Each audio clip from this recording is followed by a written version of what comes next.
박수 한번 크게 주시면 좋겠습니다. 감사합니다.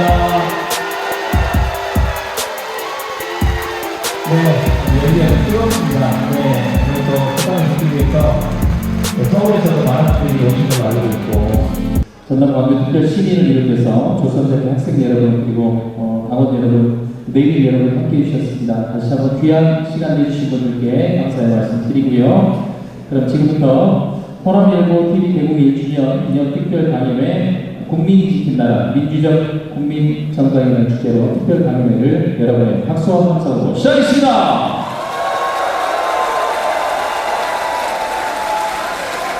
네, 이렇게 특별한 자리에 또 사회를 드리고 있습니다. 이 자리에 또 소개해 주셔서 감사드리고요. 저는 현재 방송 활동하고 있는 방송인 김태일입니다. 반갑습니다. 예, 아마 우리 여기 오신 모든 분들이 또 대한민국을 사랑하는 마음으로, 우리나라를 사랑하는 마음으로 이 자리에 오신 걸로 알고 있습니다. 민주주의 역사는 언제나 깨어있는 시민이 싸웠던 것 같고요. 오늘 우리는 그 역사를 기억하고 더 나은 미래를 함께 그리기 위해서 이 자리에 모인 것 같습니다. 그런 마음으로 함께 해주시면 고맙겠습니다. 먼저 국민의례를 하겠습니다. 모두 자리에서 일어나 단상에 있는 국회의장을 해주시기 바랍니다. 바로 모두 자리에 앉아주시기 바랍니다. 자, 다음 오늘 뜻깊은 자리에 함께 빛내주시기 위해서 참여해주신 내일TV 여러분을 소개를 해드리겠습니다. 한 분 한 분 소개해드릴 때마다 큰 환영의 박수 보내주시면 고맙겠습니다. 먼저 오늘 이렇게 뜻깊은 자리를 마련해주신 김덕천 호남미디어그룹 회장님 자리해주셨습니다. 큰 박수로 환영해주시면 고맙겠습니다. 다음은 더불어민주당 이성윤 국회의원님 참석해 주셨습니다. 어서오십시오. 다음은 더불어민주당 권양엽 의원님 참석해 주셨습니다. 어서오십시오. 감사합니다. 다음은 이명훈 전 호남발전 특위 수석 부위원장님 자리해 주셨습니다. 감사합니다. 다음은 장세일 영광 군수님 참석해 주셨습니다. 다음은 김성 전 장흥 군수님 참석해 주셨습니다.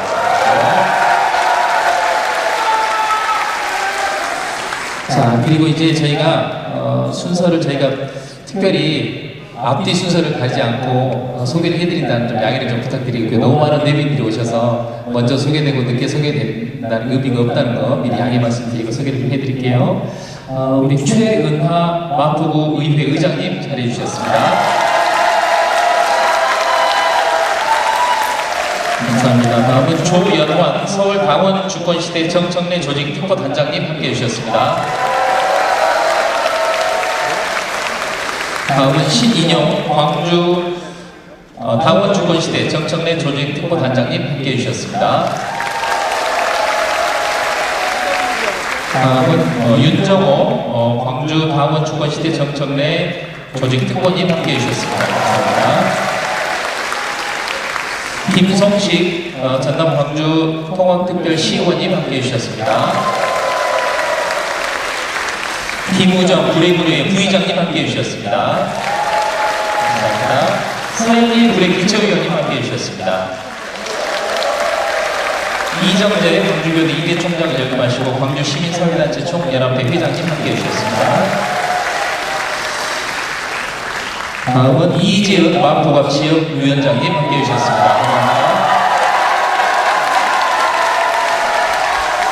강명심 더민주중앙회 수석부위원장님 함께해 주셨습니다. 감사합니다.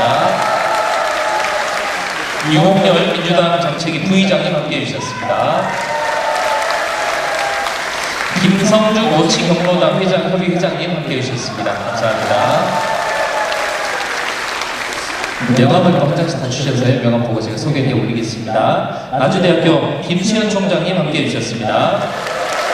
감사합니다. 더불어민주당 정청래 당대표 특보님이신 우리 정달성 의원님 함께해 주셨습니다. 감사합니다. 사단법인 한국유권자 중앙회 강수환 총장님 함께해 주셨습니다. 어서 오십시오. 민주연구원의 황노영 부원장님 함께해 주셨습니다. 감사합니다. 광주광역시 남구 제양군인의 박춘수 회장님 자리해 주셨네요. 고맙습니다. 그리고 서울 특별시 의회 최우진 의원님 함께해 주셨습니다. 우리 서울특별시 마포구의회 차영 의회 운영위원회 부위원장님, 네, 소개드립니다. 감사합니다. 구례군의회 선상원 의원님 함께해 주셨습니다. 감사합니다. 구례군의회 문승옥 의장님 함께해 주셨습니다. 감사합니다. 그리고 육군 참모총장을 역임하신 우리 여운태 민주당 안보 자문위원이시고 공감대회 선차 교수님 함께해 주셨습니다. 감사합니다. 경기도의회 김명훈 전 의원님 함께해 주셨습니다. 감사합니다. 더불어민주당 전국장애인위원회 이수찬 상임고문님 자리해 주셨습니다. 환영합니다. 시사 25 발행 편집인이신 우리 정순종님 자리해 주셨습니다. 어서 오십시오. 환영합니다. 예. 일단 제가 명함 받은 걸 여기까지 해주신 것 추후에 소개가 누락되신 분 있으면 소개를 좀 해드릴게요. 예. 자, 우리 강필구 전 영광군 의장님 자리해 주셨네요. 어서 오십시오. 네, 감사합니다. 그리고 조희령 영광군 의장님 자리해 주셨습니다. 감사합니다. 영광군의회 의원님들이 많이 오셨는데요. 영광군의회 정영호 의원님 자리해 주셨네요. 감사합니다. 영광군의회 박진구 의원님 오셨네요. 감사합니다. 영광군의회 김선우 의원님 환영합니다. 영광군의회 정선우 의원님 오셨습니다. 환영합니다. 예, 지금 우리 광주 이번에 전남 광주 통합 특별시 우리 남부청장이신 우리 김명래 남부청장님 도착하셨습니다. 큰 박수 한번 주시기 바랍니다. 고맙습니다. 감사합니다. 예. 자, 오늘 정말 많은 분들이 오셨어요. 그래서 혹시 빠지신 분이 있으면 추후에 소개를 해 올리도록 하겠습니다. 자, 그러면 이제 호남일보 TV 개국 1주년을 맞아서 지역사회와 함께 괴로운 여정을 돌아보고 민주주의와 국민주권의 새로운 길을 모색하는 말씀을 듣는 시간입니다. 먼저 호남미디어그룹 김덕천 회장님을 모셔서 환영사를 들어보도록 하겠습니다. 여러분 큰 박수로 환영해 주시면 고맙겠습니다. 더운 날씨에 이렇게 많이 찾아주셔서 감사드립니다.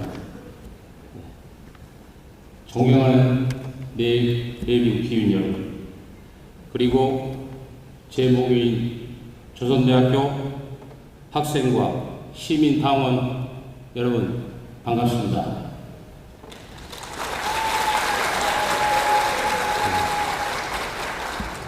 호남미디어그룹 회장 김덕천 인사드리겠습니다.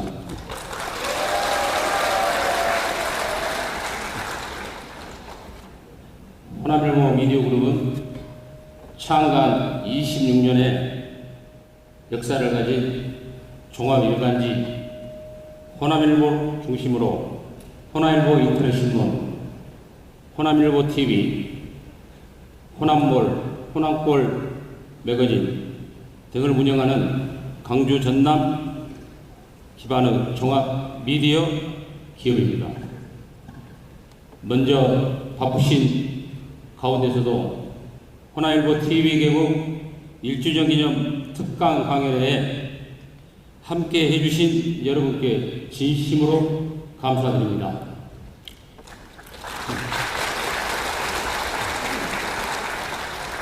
특별히 귀한 시간을 내어 이 자리를 빛내주신 정청래 전 더불어민주당 대표님께도 깊은 감사의 말씀을 드립니다.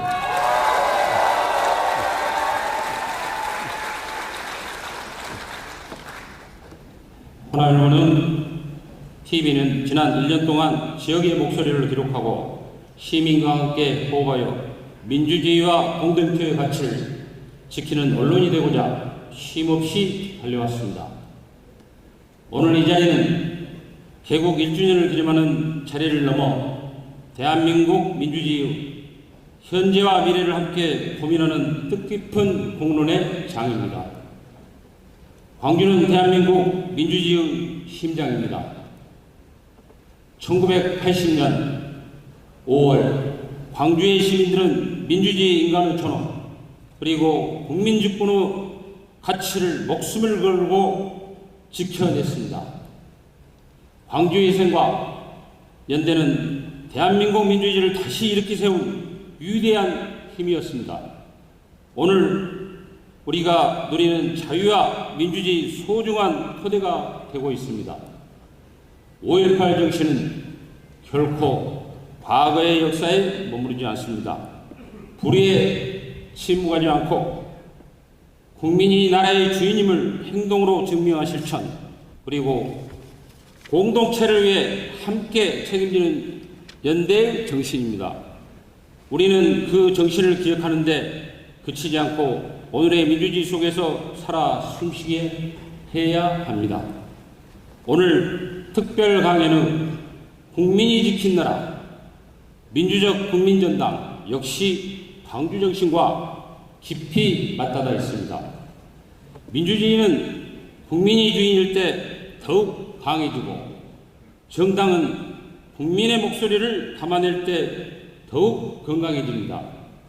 국민이 참여와 연대가 민주주의를 성장시키고 그 힘이 대한민국의 미래를 만들어갑니다.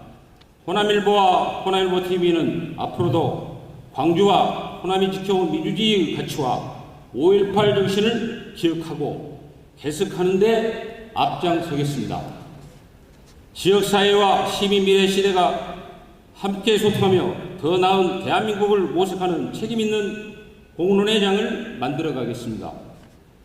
오늘 이 자리가 민주주의의 소중함을 다시 한번 되새기고 광주 정신을 미래로 이어가는 뜻깊은 시간이 되기를 바랍니다. 민주주의는 역사는 광주에서 다시 일어섰고 그 완성은 깨어있는 국민과 함께 만들어집니다. 광주의 정신이 대한민국의 미래를 밝히는 등불이 되기를 바랍니다. 오늘 먼 거리에서 단숨에 달려오신 우리 정청래 대표님께 다시 한번 감사드립니다.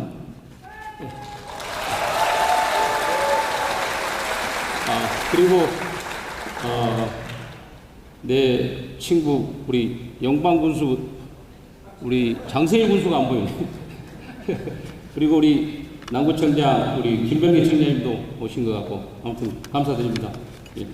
아무튼 우리 언론을 잘해서 여러분들을 다시 한번 또 뵐 수 있는 자리를 만들겠습니다. 감사합니다. 감사합니다. 좋은 자리 나눠주신 김병철 기자님께 다시 한번 박수 해주시면 고맙겠습니다. 감사합니다. 네.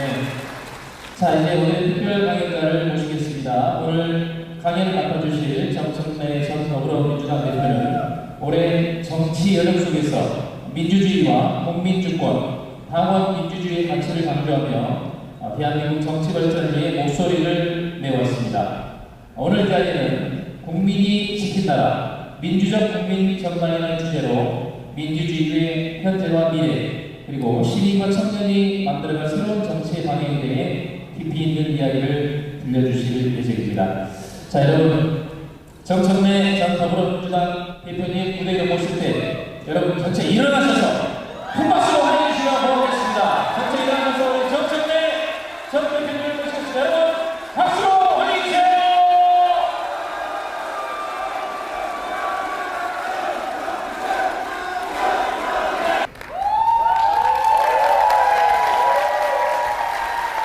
년 전, 2016년 3월 10일 저는 컷오프되었습니다.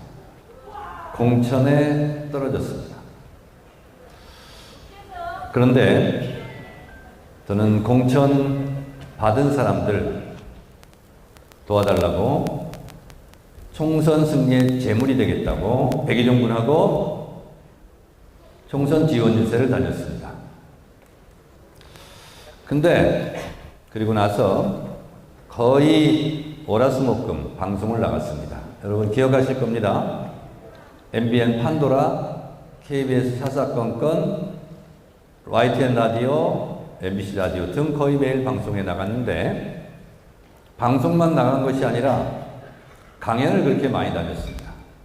그런데 이 정도 박수와 함성으로 강연한 적이 없습니다. 다시 인사드리겠습니다. 반갑습니다. 정청래입니다.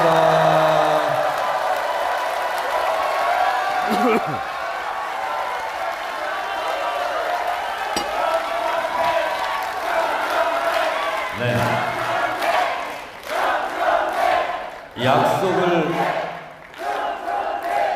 약속을 지키는 정치인이라는 것을 바로 입증했습니다. 소리 지를 수 있는 기회를 드린다고 했는데 드렸죠? 알겠습니다. 지금부터 강연을 할 텐데 제가 이렇게 하면 그냥 가만히 계세요. 여러분들, 제가 요즘 가장 좋아하는 말, 그리고 자주 쓰는 말이 뿌리를 자르고 꽃을 피울 수 없다 라는 말입니다. 오늘의 주제가 국민이 지킨 나라 민주적 국민 정당인데 뿌리를 자르고 꽃을 피울 수 없다. 요 한 문장과 괴를 같이 한다. 이렇게 생각하시면 되겠습니다. 저는 충청남도 금산군 진산면 성막리에서 10남매 중에 10번째 막내로 태어났습니다. 제 아내는 전라남도 강진군 작천면 평길이에서 역시 10남매 중에 또 10번째 막내로 태어났습니다. 운명인지 저의 생일은 1965년 음력으로는 4월 18일이고 양력으로는 5.18입니다. 제 생일이 왜 양력 5.18인지 저도 잘 모르겠습니다.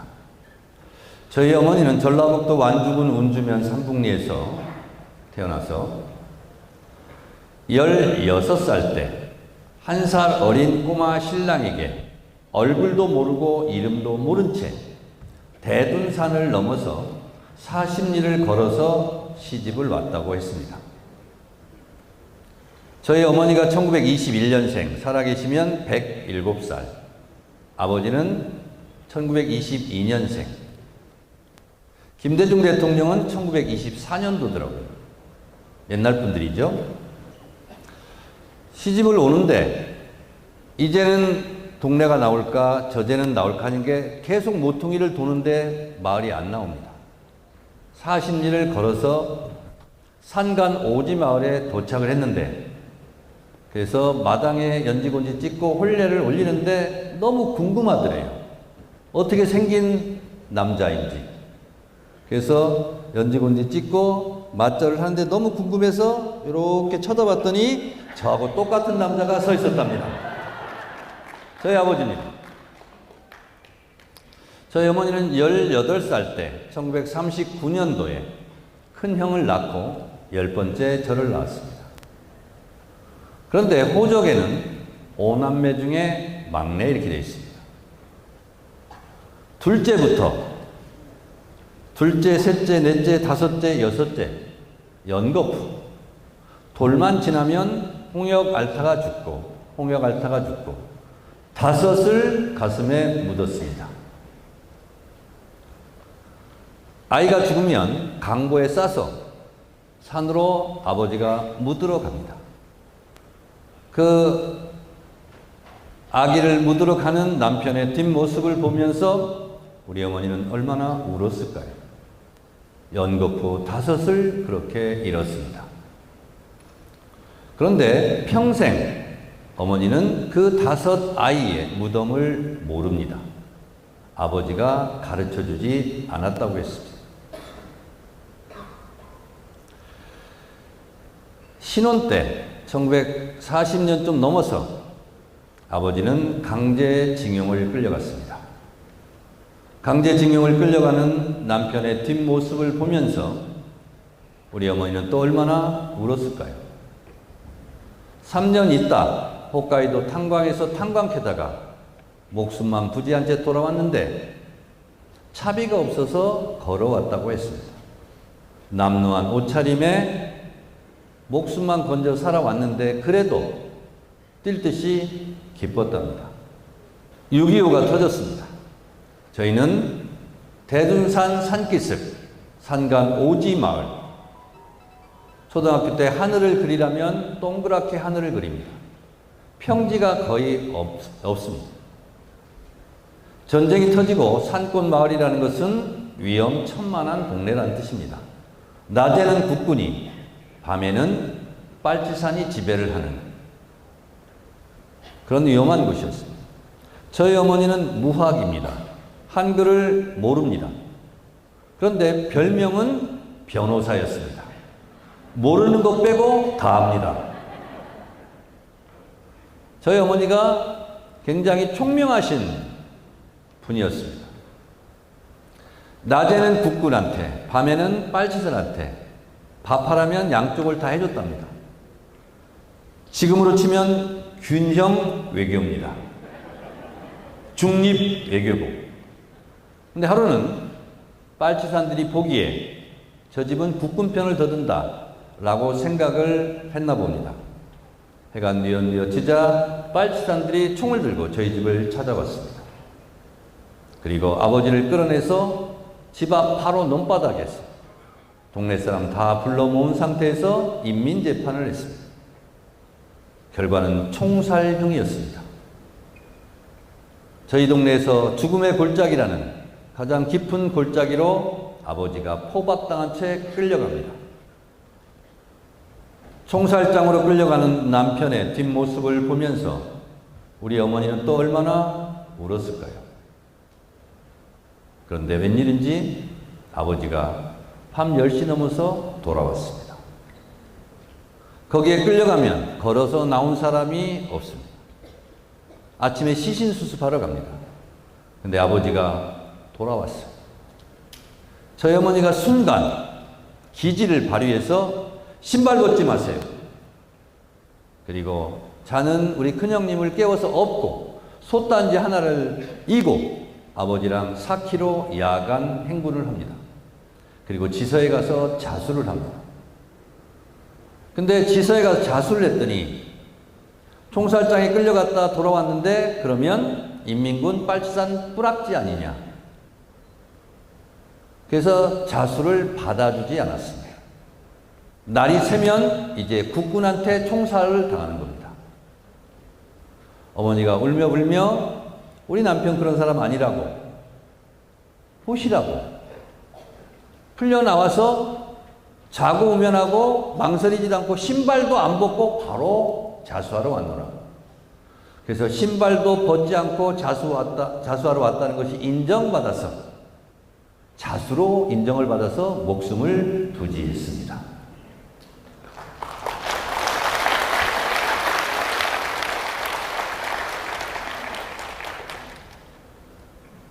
큰 아들이 장성해서 결혼을 했습니다. 이 무슨 또 운명인지 저희 집안 가족사가 진짜 소설 같습니다. 저희 큰 형수도 어머니랑 같은 동네에서 어머니처럼 40리를 걸어서 우리 집으로 시집을 왔습니다. 그리고 큰형하고 결혼하고 큰형수가 첫 손주를 가졌습니다. 제가 어머니한테 옛날에 어머니 옛날에 뭐 이렇게 아기를 많이 낳았어요. 그러면 우리 어머니가 나도 모르겠더라. 네 아버지가 손만 잡으면 내가 생기더라 그래요. 옛날에는 그랬대요. 며느리가 첫 손주를 가져서 5개월째 되는 그날 밤 아버지가 손을 잡았대요. 제가 생기고 말았어요. 며느리보다 5개월 늦게 시어머니가 아기를 가진 겁니다. 남 부끄럽기도 하고 며느리 해산도 도와야 되는데 그래서 제가 3개월 때 대전 산부인과에 수술을 하러 갑니다. 차마 못 되겠더래. 이것도 생명인데. 그리고 돌아와서 며느리 배를 보니까 며느리 배가 더 불러 있어요. 그래서 5개월째 다시 갑니다. 그때는 기억이 납니다. 아니 어머니가 막 수술을 해서 저를 떼려고 그러는 거예요. 그래서 제가 뱃속에서 어머니 이건 경우가 아니지요. 아니 두 분이 좋아서 저를 가질 때는 언제고 이렇게 하면 이건 아니죠. 이건 인권이 아닙니다. 인권이. 정청래의 60평생 투쟁은 최초의 투쟁은 생존권 투쟁이었습니다. 나를 낳아달라. 나는 대한민국을 위해서 필요한 사람이다. 국회의원도 해야 된다. 수술대에 누웠는데 애가 갑자기 뱃속에서 살려달라고 발부둥 치는 것처럼 뱃속에서 너무 놀더래요. 이러면 안 되지. 수술 중지. 그리고 집에 와서 난게 접니다. 하마터면 큰일 날 뻔했습니다. 저희 큰형님은 지금 88세. 지금도 금산장날, 공주장날, 부여장날에 차 끌고 와서 뻥튀기 장사를 하고 있습니다. 굉장히 건강하십니다. 중학교 3학년 때 아주 똑똑하고 공부를 잘했는데 등록금을 낼 길이 없어서 아버지가 학교에 가서 자퇴를 시킵니다. 담임선생님이 그랬답니다. 저희 집은요, 레자 돌림이거든요. 우리 김병래 청장, 올레자 맞습니까? 이해냈답니까? 미안합니다. 우리 김병래 청장한테 박수 한번 보내시기 바랍니다. 저희 집은 다 레자 돌립니다. 그래서 명절 때 만나면 재밌습니다. 동네, 방네, 국내, 청내, 창내, 청내 다 그렇습니다. 동네방네입니다. 큰형님이 항상 할 때 항내입니다.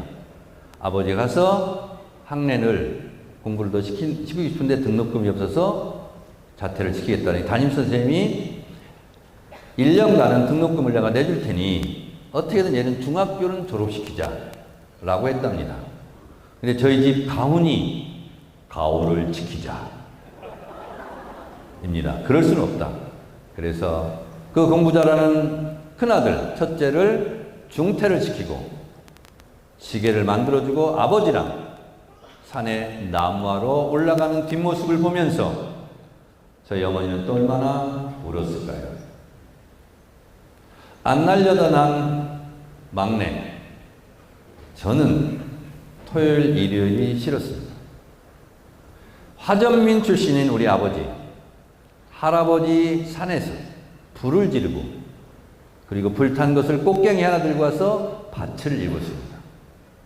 집에서 1.5km 떨어진 그 경사진 밭을 6,000평을 일궜습니다.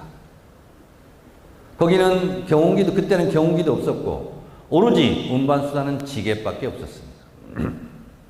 그러니까 집에서 1.5km 떨어진 6,000평 밭을 콩 심으면 콩을 전할래야 되고 옥수 심으면 옥수를 전할래야 되고 그러니 일손은 없고 꼬마인 저도 토요일, 일요일, 옛날에는 반공일, 공일이라고 그랬습니다. 학교에 파업 오면 소 풀 뜯기고 소죽 끓이고 그건 담당이 저였고 토요일 오후, 일요일 날은 밭에 가서 논에 가서 항상 일을 해야 했어요. 그러니까 진짜 저는 학교 가는 게 너무 편했어요. 그냥 앉아서 공부하면 되니까. 근데 너무 시골이 싫었습니다. 제가 6살 되던 해 무학인 어머니가 한글을 익히기 시작했습니다. 어머니가 머리는 좋으셨나 봐요.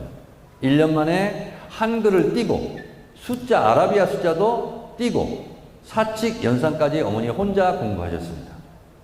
제가 7살 되던 해 어머니가 밥상을 물리고 호롱불 밑에서 일리 와라 하고 옛날에는 우리 노트를 작기장이라고 했습니다. 연필에다가 써서 어머니가 가나 다라를 가르치기 시작했습니다. 제가 그래서 초등학교 1학년 입학할 때 자기 이름 쓰고 가는 데가 별로 없습니다. 저는 어머니가 한글을 독학으로 깨우치고 저를 가르쳐 주셔서 국민교육헌장을 읽고 쓰고 외우고 학교에 간 천재 소년이었습니다.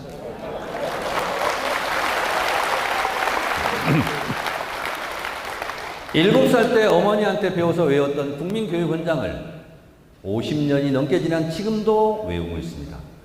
우리는 민족중국의 역사적 사명을 띠고 이 땅에 태어났다. 조상의 빛나라를 우리 들어야면서 눈과 밖을 일공에 이가졌다. 이에 우리의 나갈 바를 바치어 교육의 진짜로 삼는다. 성실한 마음과 튼튼한 몸으로 학문과 기술을 배우고 있으며 탁월한 저마다의 소질을 개발하고 초등학교에 입학했습니다. 담임선생님이 입학식 첫날 이름 쓸 줄 아는 애 손들어. 제가 손들었습니다. 이름 써봐. 백목으로 썼습니다. 정청래 딱 썼더니 정청래 반장! 그래서 제가 반장을 했습니다. 반장을 하니까 너무 좋았습니다. 아침 조례 시간, 종례 시간 다 인사를 합니다. 자리와 격려를 합니다. 근데 담임선생님이 반장은 6학년 누나들이 와서 청소를 해주면 책걸상을 일직선으로 맞추고 뒤에 날씨판에 햇볕이 쨍쨍 나면 햇님을 붙이고 비가 오면 우산을 붙이고 흐린 날은 구름을 붙이거라. 알겠습니다. 그리고 그걸 신나게 붙였습니다. 근데 일주일, 2주일, 한 달, 2달 하는데 애들보다 1시간 늦게 집에 가는 거예요. 싫더라고요. 왜 나는 반장이라는 이유만으로 늦게 가지? 그래서 여름방학 때 반장을 계속 할 것인가 말 것인가 정청래 최초의 학예 정치 구상에 들어갑니다. 그리고 2학기 입학식 첫날 선생님이 조례 시간에 반장 인사해야지. 제가 거부를 합니다. 담임선생님이 계속 얘기합니다. 왜 인사하냐고. 그 순간 일어났습니다. 그리고 내 일생의 가장 중요한 중대 선언을 발표합니다. 지금 이 순간 반장직을 사퇴합니다.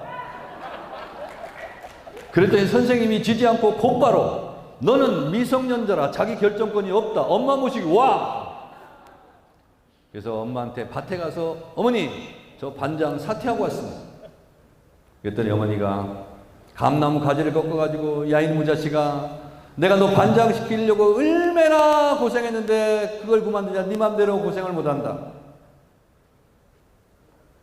그러면서 감나무 가지를 꺾어가지고 저를 잡을 듯이 쫓아갔습니다.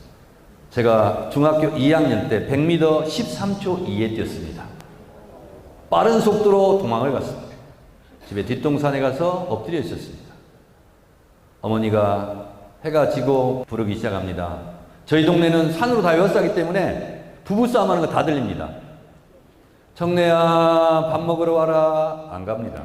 청래야 밥 먹으러 와라. 안 갑니다. 8시, 9시, 10시가 지났는데도 안 갑니다.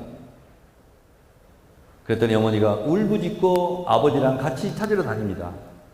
청래야 밥 먹어라. 그 반장 그거 안 해도 된다. 그래서 제가 그 말을 믿고 집에 들어갔습니다. 그랬더니 어머니가 딱 잡더니 야 이놈아 누구 맘대로 반장 그만두냐. 절대 안 된다. 밥이나 먹어라 해서 제 생애 또 최초의 단식 투쟁에 돌입했습니다. 밥을 안 먹었습니다. 아침도 안 먹었습니다. 시골은 밥심으로 삽니다. 한 끼 굶으면 죽는 줄 알아요. 2끼째 어린애가 굶으니까 그때서야 어머니가 손잡고 그 반장 안 해도 된다. 학교 가자. 그래서 교무실에 가서 우리 막내 아들 반장 사퇴 선언을 어머니로서 인허가합니다. 그래서 반장을 그만뒀습니다. 초등학교 2학년 때부터 저는 꼬마지게를 치고 아버지랑 산에 나무하러 다녔습니다. 생각해 보세요. 초등학교 2학년.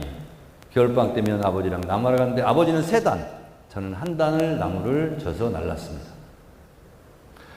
5학년 5월 5일 날 어린이날도 저는 앞산에 있는 400m 산을 지게에다가 푸세식 걸음을 한 바닥 치고 그 산을 올라가면서 하루 전날 축구하자고 애들한테 얘기했고 제가 축구 조직위원장인데 거기를 못 가고 하루 종일 걸음을 저 나르면서 울었습니다. 그러나 어머니가 원망스럽진 않았습니다. 왜냐? 일손이 부족하니까. 6학년이 되었습니다. 우리 동네 애들은 파란색, 빨간색 옷이 없습니다. 검은색 아니면 흰색입니다. 그리고 검정 고무신을 신습니다. 중학교 1학년 입학식 날 처음 운동화를 신어봤습니다. 저는 모든 애들이 그런 줄 알았어요. 그런데 우리 교회 전도사집 딸이 서울에서 전학을 왔습니다. 하필이면 그날 제가 전달해 본 원래고사 1등을 했습니다. 그래서 상을 받았습니다. 그 아이가 와서 소개를 하고 앉고 그 다음에 제가 상을 받았습니다. 그 아이가 처음으로 이름을 기억하는 게 정청래입니다. 자기 인사소개하고 정청래가 나가 상을 받았으니까요. 상을 받고 돌아서면서 그 아이가 눈부시게 이뻤습니다. 우리 동네 애들은 하얀색, 까만색인데 걔는 알록달록 숄 같은 걸 입고 머리도 단발이 아니라 좀 길고 웨이브가 있고 선녀가 하강한 것 같았습니다. 돌아서서 상을 받고 돌아서서 그 아이랑 눈을 마주치는 순간 사랑은 시간과 관계없더라고요. 사랑이 싹텄습니다. 그날이 금요일이었습니다. 아버지한테 그랬습니다. 아버지, 저 이번 주 일요일 날은 교회 가야 돼요. 이번 주 일요일만 면제해 주세요. 그랬더니 아버지가 그래요. 교회 가면 밥이 나오냐 떡이 나오냐. 내일 모레는 콩 타작하는 날이다. 콩을 너는 밭에서 저 날라라. 아버지는 마당에서 타작을 합니다.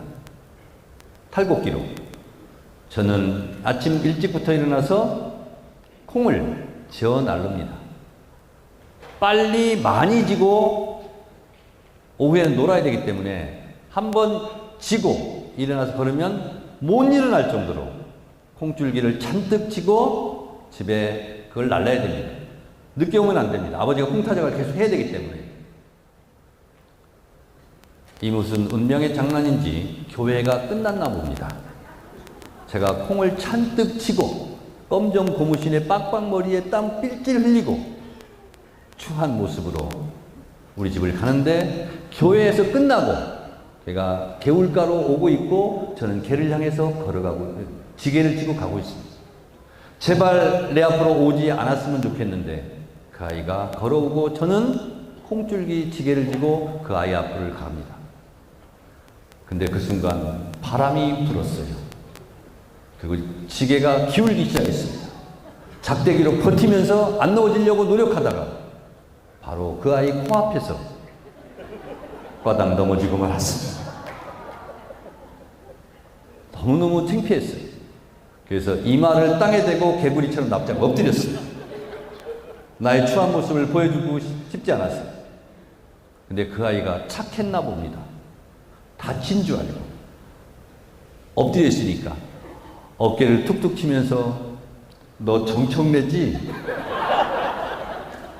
다친 데 없니? 우리 동네는 다친 데 없냐? 이렇게 하는데 걔는 서울 말을 쓰고 있었어요. 다친 데 없니? 근데 그 말이 너무나 좋았지만 내 얼굴을 보여주는 게 싫었습니다. 그 대답을 안 했어요. 그랬더니 많이 다친 줄 알고 걔가 계속 어깨를 흔들었어요. 그래서 제가 그랬어요. 나 다친 데 없어. 저리 가! 그래서 걔가 놀라서 옆에서 보고 있는데 그 콩줄기를 지게에다 다시 싣고 있는데 얼마나 부끄럽고 창피하던지. 근데 그 아이는 떠나지 않고 저의 모습을 보고 있었습니다. 다시 밧줄로 묶어서 일어나려고 하는데 일어날 수가 없습니다. 왜? 원래 지게는 약간 높은 데다가 하고 이렇게 일어나야 되는데 완전히 생땅바닥에 다시 일어나니까 일어날 수가 없어요. 또 넘어질 것 같아요. 저는 60평생 인생을 살면서 그때처럼 힘써본 적이 없습니다. 또 넘어지면 안 되니까. 그리고 진짜 초인적인 힘을 발휘해서 간신히 일어났습니다. 그리고 집으로 달려갔습니다. 그날 나의 어깨를 치면서 다치지 않았냐고 물었던 미경아, 어디선가 나를 보고 있겠지. 잘 살고 있단다.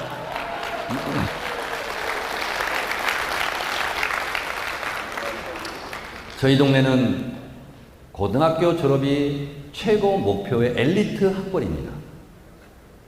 제가 어찌어찌해서 우리 마을에서 최초로 서울에 있는 대학을 갔습니다. 우리 동네는 말 길게 안 합니다. 서울에 있는 대학을 줄여서 어이구 그 양지뜸 막내 아들 그 서울대 갔대야. 다 서울대 간 줄 압니다. 그러니 아이고 그 집은 이제 고생 끝났다고. 막내가 서울에 있는 대학 갔으니 걔 대학 졸업하고 군대 갔다 오면 27살 때부터 하얀 와이셔츠 입고 팬대 굴리고 따박따박 월급 나오고 아이고 그 집은 고생 끝났어. 어머니 아버지가 굉장히 어깨가 올라갔습니다. 그러다가 어느 날 서울에 있는 경찰들이 정청래를 잡으러 우리 집에 들이닥쳤습니다. 제가 학생운동을 하다가 수배를 받았습니다. 서울에 있는지 뻔히 알면서, 시골에 없는지 알면서 경찰은 심리적 차원으로 저희 집을 급습했습니다. 그리고 동네마다 정청래 잡으러 왔다고 그랬답니다. 어머니는 경찰들을 보내고 나서 총학생회실로 전화를 했어요. 막내야, 내가 경찰들 파전 붙여주고 막걸리 받아주고 융숭하게 대접했다. 자수하면 구속만은 면하게 해준단다. 자수해라. 어머니는 그러셨습니다. 제가 수배를 받았습니다.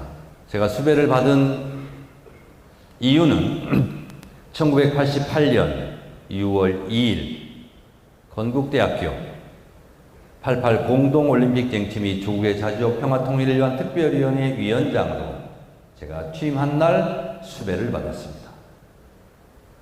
음력 4월 18일이 그날은 6월 2일이었습니다. 저는 제 생일날 수배를 또 받았습니다. 제가 그럴 때 이렇게 얘기했습니다. 수배받는 줄 알고 있습니다. 어젯밤 대형 태극기를 덮고 잤습니다. 대형 태극기가 그렇게 따뜻할 수가 없었습니다. 저는 10번째 막내로 오늘이 제 생일입니다. 오늘 배 아파서 우리 어머니가 낳는데 우리 어머니는 제가 오늘 수배되는지를 모릅니다. 그러나 저는 나를 낳아주신 우리 어머니, 그 어머니들을 낳아주신 더 크신 어머니들을 위해서 오늘 이 자리에 섰습니다. 조국 통일, 이것이 우리가 가야 할 길입니다. 라고 투쟁선언문을 읽었습니다. 그리고 수배를 받았습니다. 그리고 석 달 후에 학교에 있는 뿌락지의 미행으로 저는 후배 자취방에서 새벽 1시에 검거가 되었습니다. 안기부 수사관들이 왔는데 후배들하고 자취방에 잤는데 갑자기 들이닥쳐서 저를 잡아갔습니다. 그 후배 자취방이 누구냐? 이거 얘기하지 말라고 자꾸 그러는데 그럴수록 저는 자꾸 얘기합니다. 박시영 TV의 박시영이었습니다. 봉고차에 타고 끌려가는데 어디로 끌려가는지는 알아야죠. 그래서 고개를 들고 창문을 열었습니다. 뒤에서 누군가 제 뒷목을 당수로 탁 쳤습니다.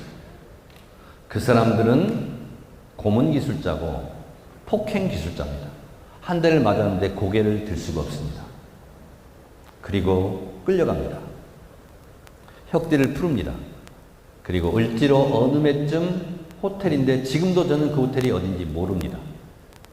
그리고 벨트를 풀고 앞, 뒤, 옆 4명이 허리춤을 잡고 2층 양탄자 계단을 올라가서 노란 장판이 깔린 온돌방으로 끌려갔습니다. 문을 잠그더니 수돗물을 틀었습니다. 저는 물고문의 공포 속에서 4시간을 맞았습니다. 근데 때리면 때리지 왜 옷을 다 벗기고 팬티바람으로 눈을 수건으로 가린 채 때리는지는 모르겠습니다. 아마도 자기들 얼굴을 안 보이게 하려고 그랬던 것 같습니다. 눈을 감으니까, 눈을 못 보니까 주먹이 발이 어디서 날라오는지 모릅니다. 방 가운데 앉아있으면 이쪽에서 때리면 이쪽으로 가서 장판에서 쭉 미끄러져 가서 벽에다가 머리를 마주쳐야 멈춥니다. 발길질로 이마를 치면 뒤로 발라당 넘어져서 쭉 미끄러져 가서 벽이 머리를 멈춰 세웁니다. 4시간을 폭행 고문을 당했습니다. 제가 그때 다짐한 게 있습니다. 제가 그때 꺾였다면 여러분 앞에 못 섰을 겁니다. 저보고 어떤 분은 단심이 있다고 그러고 어떤 사람은 세다고 그러고 어떤 사람은 의지가 강하다고 그러는데 그 물고문의 공포 속에서 4시간 동안 맞으면서 제가 할 일은 3가지였습니다. 아프다고 울지 않기, 그만 때려달라고 빌지 않기, 방 구석에 처박힌 채로 있지 않고 엉금엉금 기와서 방 가운데 또 앉아있기. 이거를 4시간을 반복했습니다.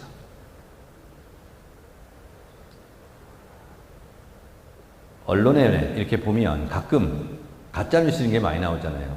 제가 이런 얘기를 많이 하고 다녔는데 정청래 저 말은 가짜다. 그렇게 얘기하는 사람도 있습니다. 네. 그렇게 보려면 그렇게 보라죠. 그렇게 4시간을 맞았는데 그 안기부 수사관이 그래요. 옷 입으래요. 그러더니 하는 말이 있습니다. 그 사람이 했던 말은 그대로 못합니다. 순화시켜서 말하면 이겁니다. 야, 욕설입니다 다. 야, 조국 통일도 좋지만 먹어가면서 해라. 몸이 이게 뭐냐. 제가 지금은 1m 75에 74kg 스탠다드 체형입니다. 제 아내와 백화점에 가서 기성복 양복을 입으면 어떤 옷이든 다 맞습니다. 그때 52kg 나갔습니다. 허리 사이즈 25였습니다. 눈만 살아있었어요. 그러니까 때리기 전에 차라리 그렇게 말하든가 실컷 4시간을 때리고 먹어가면서 조국 통일하라고. 그리고 동부경찰서에 이첩이 돼서 그리고 서울구치소에 가서 살다가 나왔습니다. 서울구치소에 갑자기 풀려났습니다. 88 광주청문회, 5월 청문회. 그때 노무현 대통령이 청문회 스타로 뜬 때, 그때였어요. 노태우 대통령이 감옥에 있는 학생들을 다 풀어줬습니다. 재판도 안 받고. 그래서 기쁜 마음으로 풀려나가지고 석 달 만에 풀려나서 어머니가 그 소식을 듣고 인천 누나집에 와 있었어요. 아파트 벨을 눌렀습니다. 어머니 좋았어요. 그랬더니 어머니가 갑자기 나오시더니 6.25 때 아버지한테 했던 말을 똑같이 했습니다. 신발 벗지 마. 못 들어오게 하는 거예요. 그래서 왜 그러세요? 그러더니 어머니가 쟁반에다가 생두부 2모를 들고 왔습니다. 이걸 먹어야 들어온다는 거예요. 한 모는 먹었는데 2모는 먹기 힘듭니다. 어머니가 울면서 제 입에 2모째를 다 넣어주셨어요. 그러더니 저를 안고 우시면서 2번 다시 감옥 가지 마라. 그래서 생두부 2모를 먹인 겁니다. 근데 1년 후에 이 불효자식은 또 감옥을 갑니다. 89년도는 미국의 농축산물 수입 개방 압력이 엄청나게 셌던 때입니다. 미국 캘리포니아산 소고기가 들어오면 우리 축산업자는 다 망합니다. 1989년 10월 15일 날 노태우 대통령이 미국을 갑니다. 그 이틀 전 13일 날 미 대사 관저를 전대협 구국결사대, 전대협사는 서총령 구국결사대로 6명 대학생이 미 대사 관저를 들어갑니다. 농축산물 수입 개방 반대한다고. 1시간 만에 잡혔습니다. 그리고 남대문 경찰서로 끌려갔습니다. 그날 톱뉴스였습니다. 근데 제가 이제 2번째 징역을 가는 겁니다. 남대문 경찰서에서 말했습니다. 우리 기자회견 하겠다. 우리가 왜 미 대사관저에 들어갔는지. 그랬더니 경찰이, 이지은 전 경무관님, 그때는 경찰이 왜 이렇게 많이 때렸어요, 얘들을? 죄송하죠?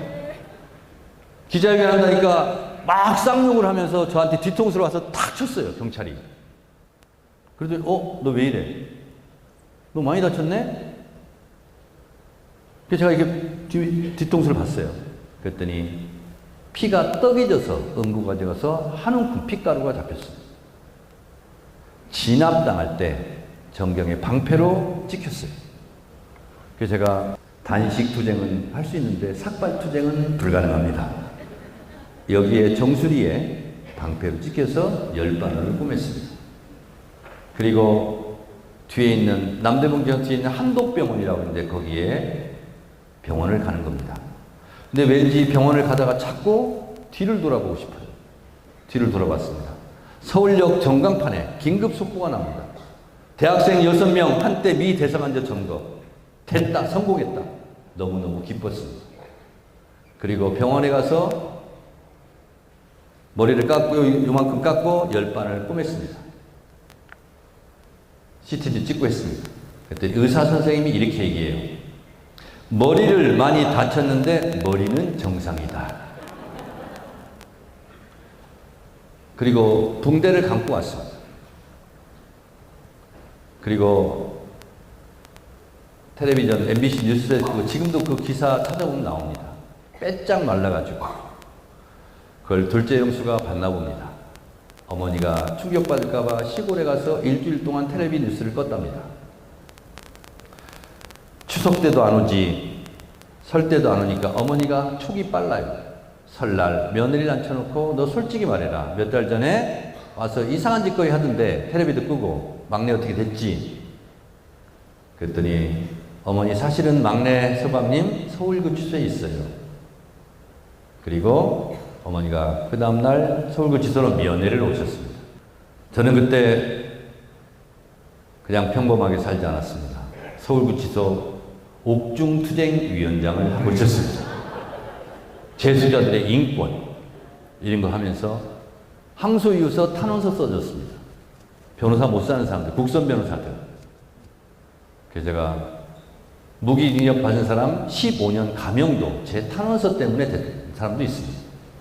자,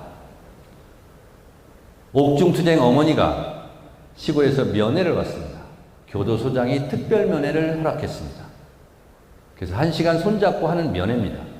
어머니가 55분간 울기만 하십니다. 교도관이 적을 게 없어요. 55분간 적은 거라고는 흐흐흐, 크크크, 가로 열고 어깨 들썩들썩.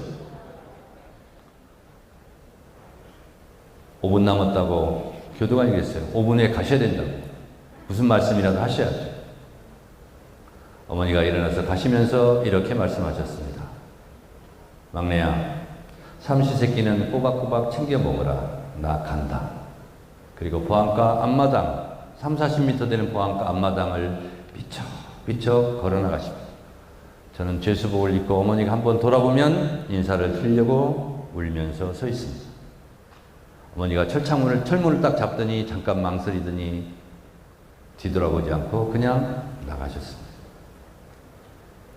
그리고 저는 형이 확정돼서 목포교도소에 가서 목포교도소 옥중투쟁위원장으로 또 맹활약을 하고 있는데 저보다 4살 많은 형이 결혼식 청첩장을 보내왔습니다.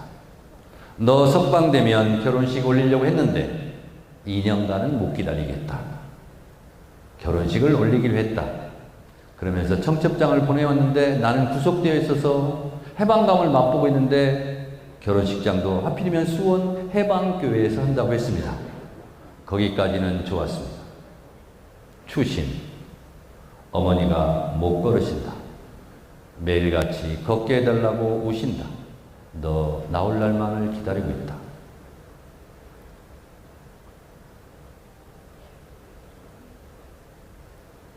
저 면회하고 어머니가 보안과 앞마당을 걸어나가는 그 모습이 정상적으로 걷는 어머니의 마지막 걸음걸이가 될 줄은 저도 몰랐습니다. 저 면회하고 사흘 후에 도라지밭에서 충격으로 쓰러지셔서 우리 동네 말로는 중풍 왔다고 그럽니다. 못 걸으셨습니다. 그리고 누워 계셨어요. 제가 감옥에서 2년 살고 나와 석방돼서 나오니까 어머니가 그래요. 아픈 사람한테 절하지 마라. 그러면서 우리 어머니가 말이 청산유수입니다. 어머니가 그래요. 아이고 막내야, 포천의 할렐루야 기도원에 가면 안 못 보는 사람도 앵경 안 끼고 세상을 환하게 보고 못 걷는 사람도 거기만 갔다 오면 다른 박질을 한단다. 내가 꼭 가자는 건 아니다. 어머니를 모시고 포천 할렐루야 기도원에 갔습니다. 저는 예수를 믿지 않았어요. 제가 믿지 않기 때문에 봉사활동을 열심히 해서 하나님이 그런 걸 보고 우리 어머니를 걷게 해달라고 정말 열심히 봉사했습니다. 하루에 예배를 5번 봅니다. 거기는 현대의학으로는 고칠 수 없는 암 환자 50명 정도가 와 있었습니다. 대예배당과 그 환자의 숙소가 한 100m 정도 떨어져 있습니다. 그 50명 환자들을 가족들 있지만 제가 열심히 케어하고 봉사했습니다. 식판도 떠다 드리고 대예배 끝나면 다시 모셔다 드리고 그리고 어머니 식판 드리고 5번 예배 보고 빈 시간에 삽 들고 꽃갱이 들고 봉사 가고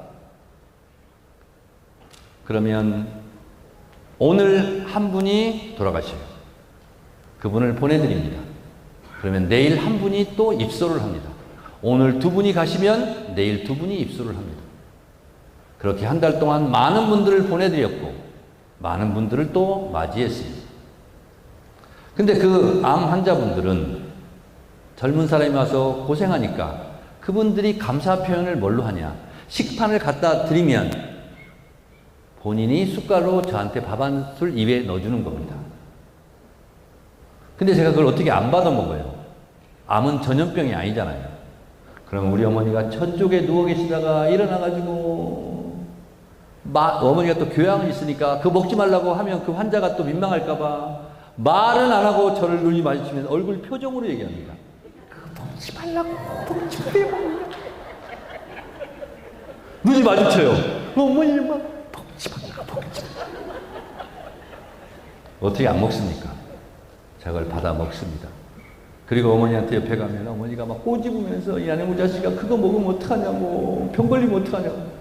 어머니 전염병이 아닙니다. 야 그래도 혹시 모른다고 암이 너 몸속에 들어가면 어떡해. 어머니 걱정하지 마세요.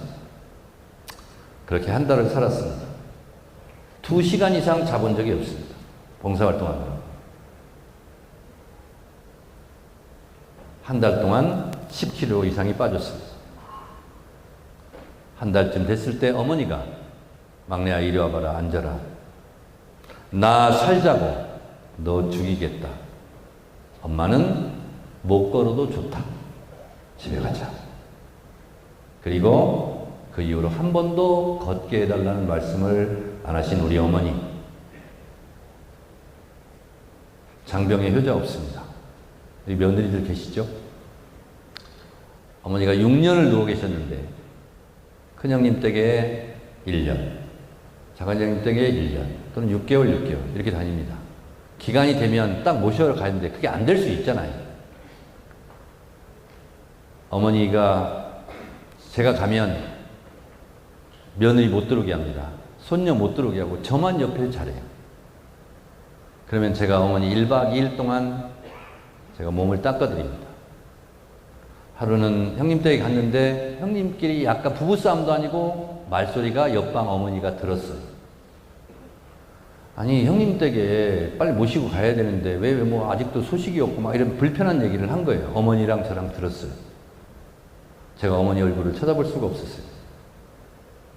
그래서 제가 조용히 나와서 서대전역까지 걸어갔어요. 그리고 서대전역에서 기차를 타고 올라왔습니다.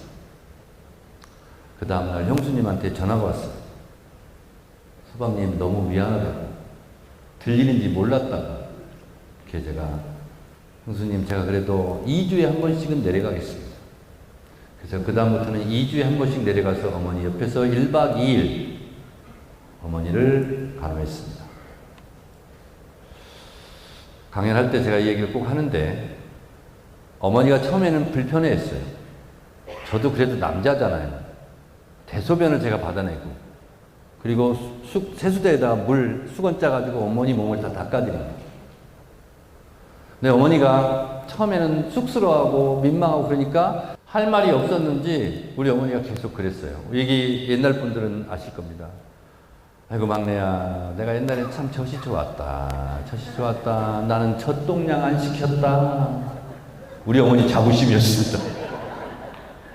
아이고 근데 이제 쭈그렁 방탱이가 됐다. 쭈그렁 방탱이가 됐다. 그러셔요. 그걸 제가 몇 년을 들었습니다. 그래서 제가 그랬어요. 어머니 이제 그 말씀 안 하셔도 된다고. 알았다고. 어머니가 젖동량 안 시켰다고. 건강하게 키워줘서 고맙다고. 그러는 어느 날 큰형님한테 전화가 왔습니다. 막내야 빨리 내려와라. 어머니가 오래 못 견딜 것 같다. 내려갔습니다. 마포에서 대전까지 1시간 반 걸렸습니다.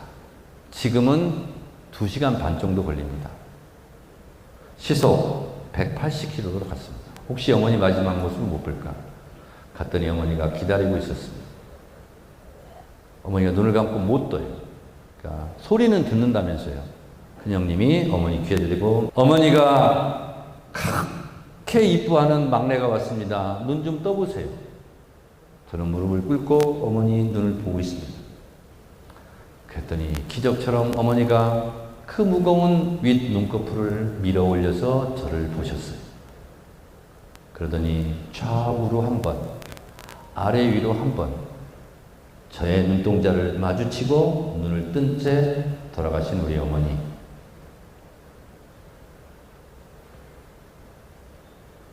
큰형님이 막내야, 네가 쓰다듬어 드려라. 그래서 제가 어머니 깊이 파인 눈에 제 눈물을 가득 채우고 어머니 편하게 가세요. 그러면서 제가 눈을 쓰다듬어 떴더니 그때서야 눈을 감으신 우리 어머니.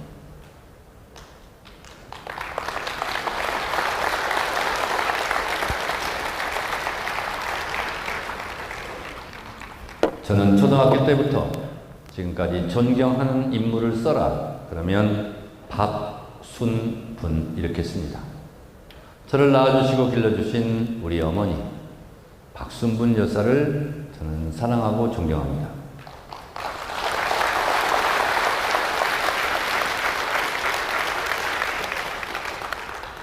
저는 10남매 막내이고 저희 집사람도 10남매 막내이기 때문에 장인, 장모, 어머니, 아버지 다 돌아가셨습니다. 제 서재에 영정사진을 썼던 4분의 사진을 모셔놓고 있습니다. 어젯밤에도 들어가서 문안 인사를 드렸습니다. 제가 정치를 하는 이유도, 정치를 하는 방향도 우리 어머니가 꿈꿨을 대한민국을 그리고 있습니다. 우리 어머니는 일제시대에 태어나서 온갖 핍박과 탄압을 다 받았습니다. 그때 독립된 국가를 꿈꾸지 않았을까? 6.25 전쟁 때 남편 총살장으로 끌려가는 뒷모습을 보면서 전쟁 없는 한반도 평화를 꿈꾸지 않았을까? 첫째 아들 공부 잘하는데 자퇴시키고 산으로 나무하러 가는 뒷모습을 보면서 경제적으로는 좀 풍요로운 국가를 꿈꾸지 않았을까? 안 날려다 낳았던 막내 아들 낳았더니 학생운동한다고 끌려가서 감옥 가서 면회 와서 보안과 앞마당을 걸어 나가면서 데모하지 않아도 되는 민주주의 국가를 꿈꾸지 않았습니다.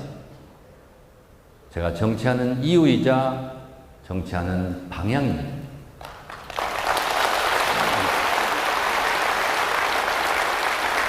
그런데 그것이 정청래의 어머니 박순분 여사만의 꿈이었을까? 그 시대를 함께 살아간 수많은 박순분 같은 어머니들, 강제징용 끌려가고 인민재판으로 총살장에 끌려가는 나의 아버지 정해일 선생과 같은 수많은 정해일 아버지들, 어머니랑 같은 동네에서 같은 코스로 40리를 걸어서 시집왔던 우리 큰 형수님, 지금은 돌아가신 김유순 며느리 같은 며느리들, 왜 같은 공통의 꿈은 우리 박순분 어머니의 꿈과 같지 않을까? 저는 그러한 사회를 만들기 위해서 정치를 합니다. 여러분,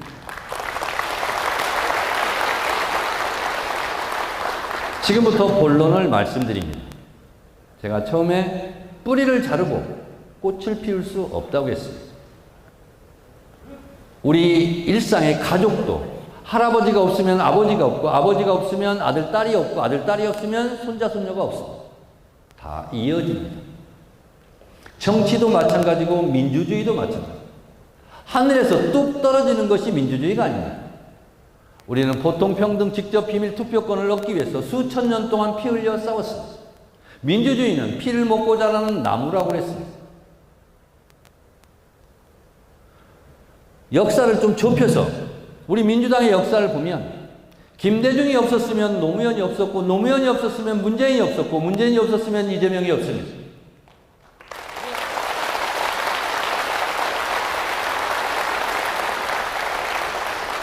여러분, 저쪽 국민의힘 계열에서 만든, 배출한 대통령을 한번 살펴보겠습니다. 이승만 대통령, 3.15 부정선거로 하야하고 쫓겨나서 하와이로 쫓겨갔습니다. 박정희 대통령 공과가 있습니다만 비극적인 최후를 맞이했습니다. 전두환 내란으로 감옥 갔습니다. 노태우 마찬가지로 감옥 갔습니다. 이명박 부정부패로 감옥 갔습니다. 박근혜 탄핵당했습니다. 윤석열 여러분 너무나 잘 아시다시피 비상계엄 내란을 일으킨 내란 우두머리로 감옥에 있습니다. 대한민국 한국 현대사 중에서 저쪽 계열에서 배출한 대통령의 모습이었습니다. 우리가 배출한 대통령 김대중, 노무현, 문재인, 이재명 그들의 업적을 말씀드리겠습니다. 대한민국이 BTS 나라 문화 강국이라고 얘기합니다. 문재인 대통령 때 방역 선진국이라고 얘기합니다. 김대중 대통령 덕분입니다. 여러분, 김대중 대통령은 대한민국의 민주주의와 인권, 평화, 한반도 평화 이것만 잘하신 것이 아니라 김대중 대통령은 지식, 정보와 사회를 미리 꿰뚫어 보시고 대한민국의 그 기틀을 여신 분이에요. 우리가 그냥 민주주의, 인권, 평화 이 부분은 여러분들이 너무 잘 알고 계시니까 생략하고 김대중 대통령이 얼마나 훌륭한 대통령이었냐 여러분 기억하세요? 인터넷망을 다 깔았습니다. 초고속 인터넷망을 깔았어요. 그때 반대도 심했습니다. 그리고 인터넷 강국이 되었어요. 인터넷 혁명 시대에 발맞춰 갔습니다. 이것이 코로나 때 위력을 발휘했습니다. 코로나 때는 분리 격리입니다. 대한민국이 방역 선진국이 될 수 있었던 것은 전 세계에서 거의 유일하게 QR코드로 장례식장, 결혼식장을 출입하고 통제하고 했습니다. QR코드로 방역을 했습니다. 이 QR코드는 코로나 바이러스를 막는 핵심이 뭐였냐? 여러분 따라 하시기 바랍니다. 코로나 바이러스, 감염 경로, 추적 능력, 그것이 경쟁력이었습니다. 우리는 QR코드로 그랬습니다. 김대중 대통령이 인터넷망을 깔았기 때문에 가능했던 겁니다. 김대중 대통령께 박수 한번 보내주시기 바랍니다.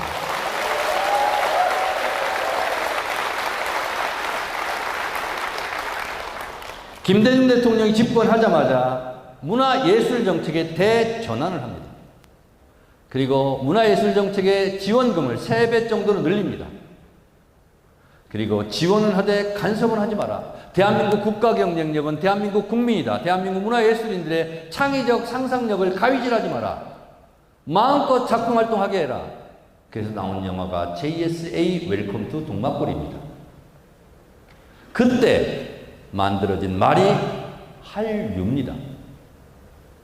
김대중 대통령 시절에 문화부에서 만든 말입니다. 그래서 오늘날의 BTS의 나라 문화 강국이 될 수 있었습니다. 이처럼 대통령 하나가 어떠한 정책을 펼치느냐 이거에 따라서 그 나라의 20년 후 30년 후는 대단히 달라진다는 사실을 김대중 대통령이 보여주고 있습니다. 노벨 평화상에 빛나는 김대중 대통령으로만 유명하지만 제가 이 얘기를 꼭 2가지를 얘기합니다. 김대중 대통령이 있기 때문에 오늘의 대한민국이 있습니다. 여러분, 노무현 대통령 집권 시절 5년 내내 골프에 공만 맞지 않아도 노무현 탓이라고 했습니다. 꽃이 지고 나서야 봄인 줄 알았습니다. 노무현 대통령이 선거를 하자 노무현 대통령의 진가가 나타나기 시작했습니다. 국가 균형 발전 노무현 대통령 때 시작합니다. 외환보유고 최대 기록한 것이 노무현 대통령입니다. 국방력 증대 노무현 대통령입니다. 그리고 국제연합에 가입되어 있는 240여 개 국가 중에서 대한민국이 국가 경쟁력 지수를 매년 발표합니다. WEF, 월드 이코노믹 포럼, 다보스 포럼. 노무현 대통령 집권 5년차 되던 해 그때 대한민국이 11등을 했습니다. 240개 국가 중에서 11등을 했습니다. 그래서 우리가 그때부터 우리가 세계 10위권의 경제 대국이라고 말했는데 그것은 노무현 대통령의 덕분입니다, 여러분. 그리고 정권을 잃었습니다. WEF가 국가 경쟁력 지수를 발표합니다. 11등 하던 대한민국이 이명박 정권 때 24등으로 떨어집니다. 박근혜 정권 때 26등으로 떨어집니다. 그리고 문재인 대통령이 되자마자 그 해 기적처럼 신기하게도 13등을 합니다.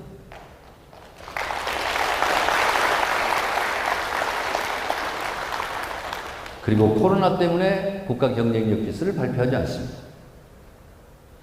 문재인 정권 5년차 때 세계 무역 규모, 수출액 이것이 6, 7등을 합니다. 우리 뒤에 이태리가 있어요. 이태리 그러면 선진국이지 않습니까? 수출, 교역 부분에서 우리가 이탈리아를 앞선 적이 있습니다.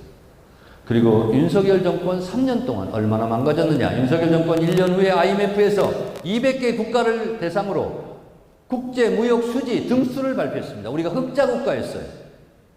10위권 안에. 놀라지 마십시오. 시간만 있으면 물어볼 텐데 시간이 없었어요. 200개 국가 중에서 200등을 했습니다.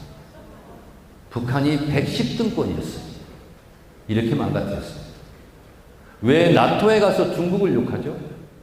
우리는 수출로 먹고 사는 나라입니다. 그래서 대외 의존성이 높은 경제이고 그러다 보면 외교가 너무너무 중요합니다. 근데 우리 수출의 3분의 1을 중국에 하고 있어요. 중국을 욕하면 중국이 물건을 사주겠습니까? 그래서 대중 무역 적자가 발생한 거예요.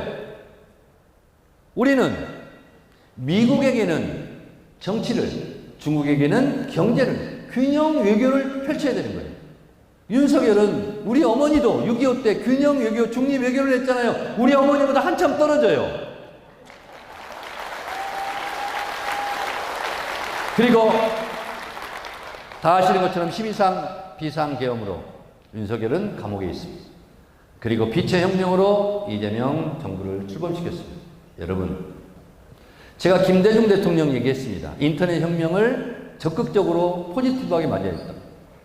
인터넷 혁명보다 10배, 100배가 큰 세계사적, 문명사적 대전환이 지금 일어나고 있습니다. AI 혁명입니다.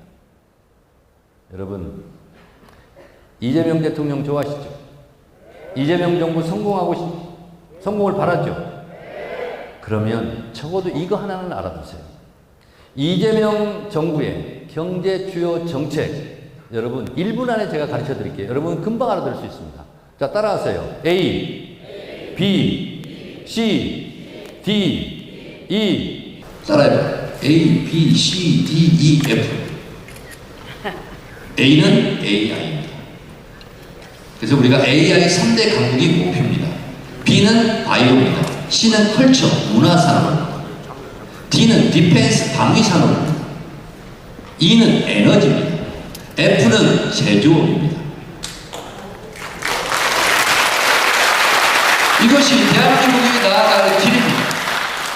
A, B, C, D, E, F. 여러분 이제 아셨죠? 야, 여러분 진짜 똑똑해졌어요, 이제. 아니, 정청래 강의 한번 듣더니, 야, 이재명 정부의 경제 주요 정책을 이제 다 여러분 아시잖아요. 그 중에서 오늘은 제가 AI만 말씀드리겠습니다.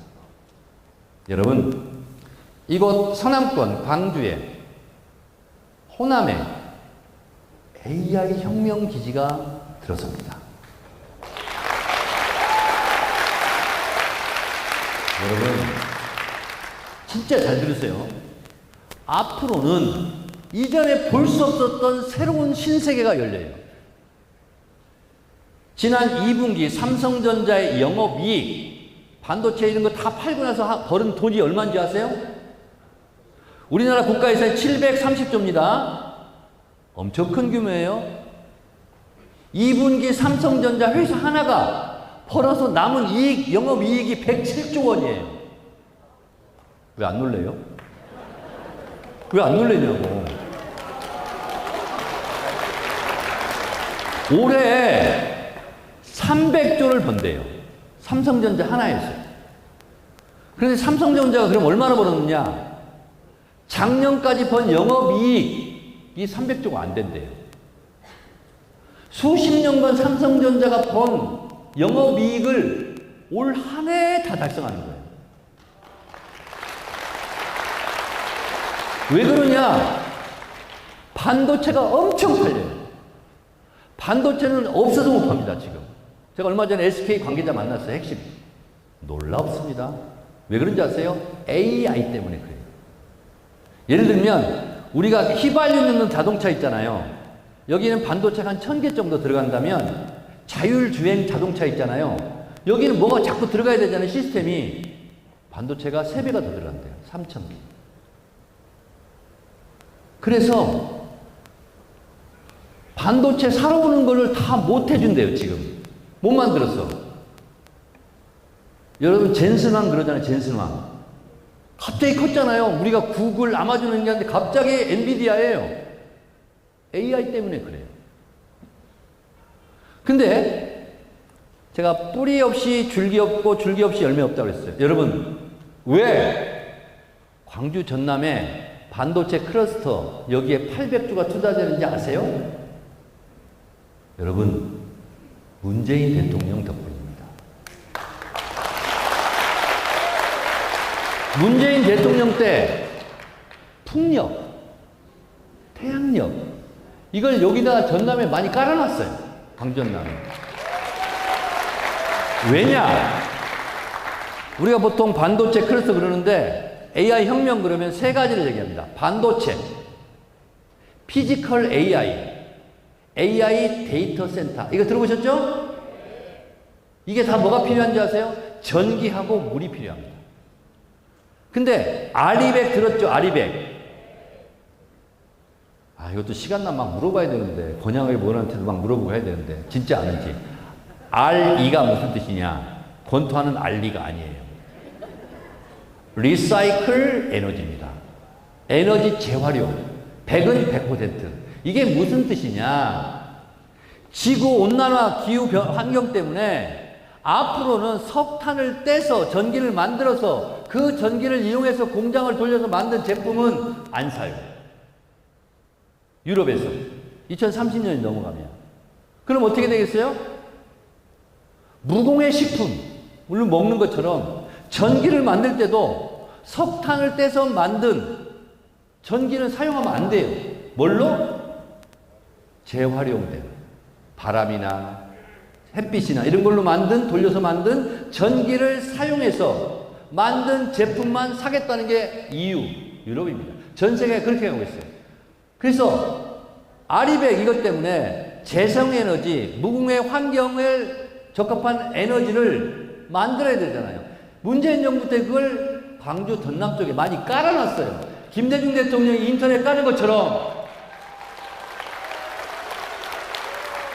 그래서 이재명 대통령께서 문재인 대통령 만들 때 감사 인사를 합니다. 문재인 대통령 때 그걸 인프라를 광주 전남 호남에 깔아놔서 거기에 안심하고 들어갈 수 있다고. 물도 있고 전기도 있고. 그래서 된 거예요. 자, 뿌리 없이 줄기 없고 줄기 없이 열매 없다고 그랬어요. 김대중 대통령이 없었다면 노무현 대통령이었고, 노무현 대통령의 서거가 있었기 때문에 노무현 대통령이 안타깝게 돌아가셨어요. 그걸 계승하자 눈물로 지새웠어요. 여러분, 다 이어지는 겁니다. 문재인 정부 때 이걸 만들어놨기 때문에 지금 이재명 대통령이 안심하고 광주 전남에는 물과 전기 인프라가 있기 때문에 여기 가도 좋다, 가자 이렇게 해서 온 거예요. 문재인 대통령께 다시 한번 박수 보내주시기 바랍니다.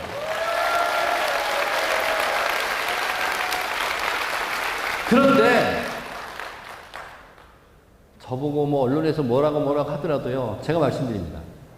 이재명 대통령과 최근 4, 5년 동안 가장 많은 대화를 한 게 접니다.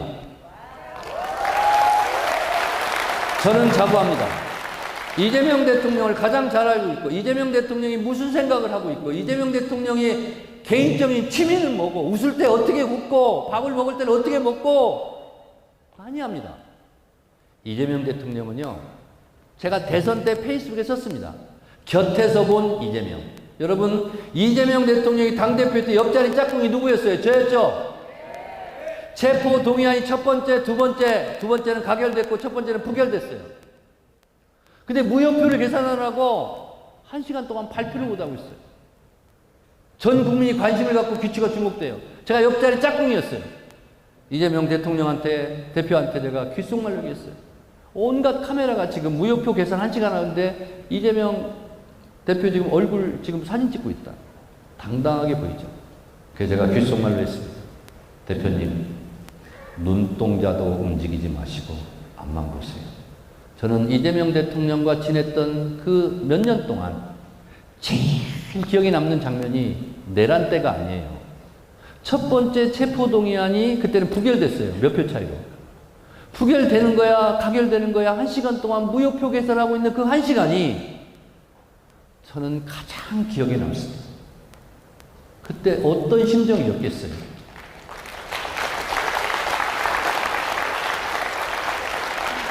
이 차 때 가결됐을 때는 우리 당 의원들이 찍은 거 아니에요. 당대표 잡아가라고. 그 책임을 물어서 원내대표 물러나라고 한 게 접니다.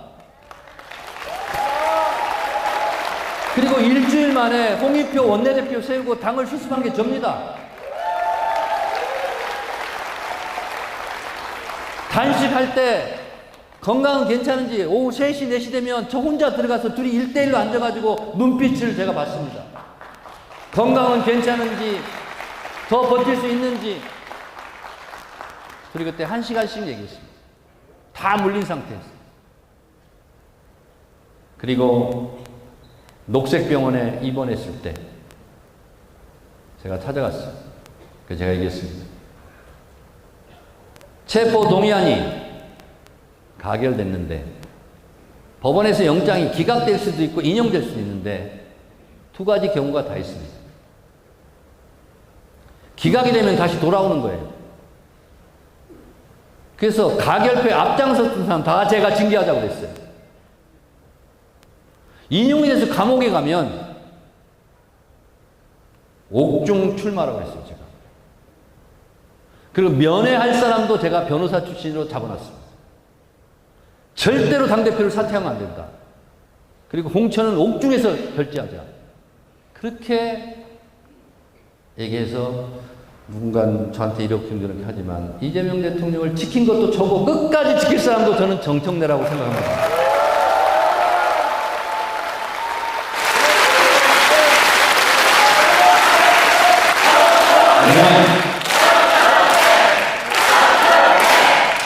전당에 관련해서 이런 저런 얘기하는데 저는 확신합니다. 이재명 대통령과 끝까지 갈 사람은 정청래라고 정청래가 제가 생각합니다. 걱정하지 마세요.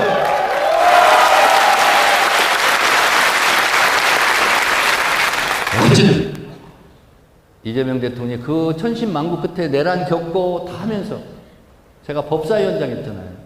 여러분 그때 법사위원장 할 때 여러분 다 좋아하셨죠? 국민 사이다라고 좋아하셨죠? 맨 앞장서서 싸운 사람이 누굽니까? 그때 여러분 저한테 박수 많이 치셨죠? 잘했어요? 그리고 나서 윤석열 탄핵 헌법재판소에서 파면 선고되기 위해서 헌법재판소에 국회 탄핵 소추위원을 간 게 누구예요? 접니다.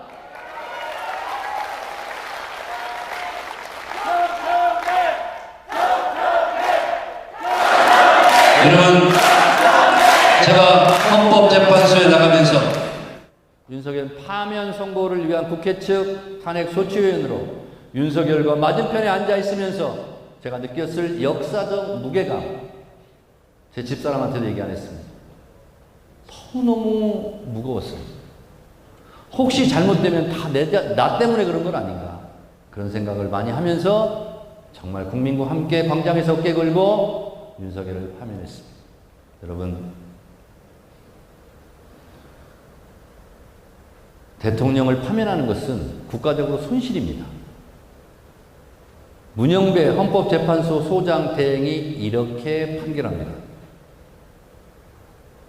대통령 파면에 따르는 국가적 손실보다 헌법소의 이익이 압도적으로 크다고 인정되므로 피청구인 대통령 윤석열을 파면한다. 헌법재판관들이 파면을 했지만 누가 지켰다? 국민들이 지켰습니다. 그리고 제가 헌법재판소에 나와서 이렇게 얘기했습니다. 헌법의 적을 헌법으로 물리쳐준 헌재 재판관들에게 감사합니다. 민주주의의 적을 민주주의로 물리쳐준 국민들께 감사합니다. 역사는 직진하지 않지만 결코 후퇴하지 않습니다. 그 과정에서 이재명이라는 걸출한 지도자가 있었습니다. 대법원에서 조희대 대법원장이 국민들의 참정권을 박탈하려고 한 시도가 있었지만 결국은 그것도 막아낸 것이 누구다? 국민들입니다. 그래서 국민이 지킨 나라입니다. 그리고 이재명 대통령이 출범했습니다. 저는 이 AI 혁명 시대에 이재명 대통령이 있기 때문에 대한민국이 천운이 있다 이렇게 생각합니다. 왜냐? 이 흐름을 이재명 대통령은 알고 있습니다. 모르는 윤석열 같은 사람이 또 대통령이 됐다면 이 AI 혁명 시대 이 중요한 시기를 다 놓쳐버립니다. 여러분 알리백, AI 이런 거 있잖아요. 5년 전에 그렇게 유명하지 않았습니다. 불과 1, 2년 사이입니다. 그걸 학습하고 다 따라나고 그걸 꿰뚫고 전 세계에서 AI를 제일 앞서 나갈 수 있는 세계적인 지도자가 이재명 대통령이에요. 여러분들 우리는 대한민국 대통령이니까 우리가 우리를 잘 모를 수 있어요. 외국에서는 엄청난 세계적인 지도자로 지금 우뚝 서고 있어요. 제가 그래서 당대표 할 때 모두 발언할 때 이재명 대통령은 월드 클래스 세계적인 지도자가 됐다. 제가 이렇게 얘기한 겁니다. 아까 삼성전자가요 2분기 영업실적이 107조라고 했죠. 전 세계 수천 개 수만 개 기업 중에서 삼성전자가 1등 했습니다. 우리는 그런 것만큼 놀라운 거예요. 우리는 이재명 대통령 보유국이기도 하지만 삼성전자 보유국이기도 하고 SK 하이닉스 보유국이에요. 놀랍습니다. 그런데 돌아가서 제가 곁에서 본 이재명 대선 때 쓴 것 중에 제일 먼저 쓴 것이 뭐냐면 이재명 대통령은 똑똑하다 였습니다. 이재명 대통령이 똑똑하다는 것은요 콘텐츠가 있다는 거고 콘텐츠가 있다는 것은 디테일에 강하다는 거고 디테일에 강하다는 것은 숫자로 말할 수 있는 능력이 있다는 겁니다. 그만큼 분석력이 뛰어나다는 거예요. 대통령은 말씀하실 때 굉장히 과학적으로 얘기합니다. 예를 들면 이런 거예요. 그냥 보통 사람은 우리가 다수를 차지했으면 좋겠어요. 이렇게 얘기하죠. 대통령 뭐라고 얘기해요? 구조적 다수를 차지해야 된다. 이렇게 얘기합니다. 굉장히 과학적이에요. 그래서 이 AI 혁명은요. 인터넷 혁명의 10배가 될지 100배가 될지 모르는 겁니다. 그걸 하는 거예요. 지금. 전 세계 대통령 중에서 가장 똑똑한 대통령.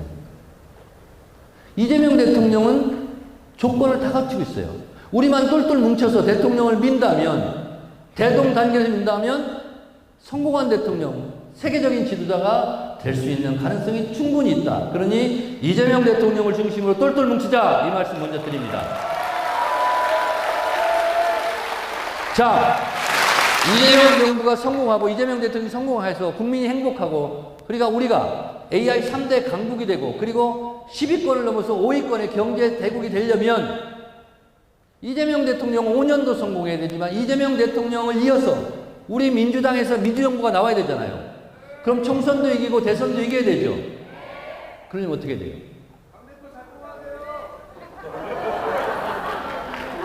첫째, 여러분 기억하세요. 김대중, 노무현, 문재인, 이재명을 지지했던 사람들이 다 뭉쳐야 됩니다. 저는 그것을 사통통합이라고 얘기합니다. 내분의 대통령을 지지했던 사람들 다 모여라. 똘똘 뭉치자.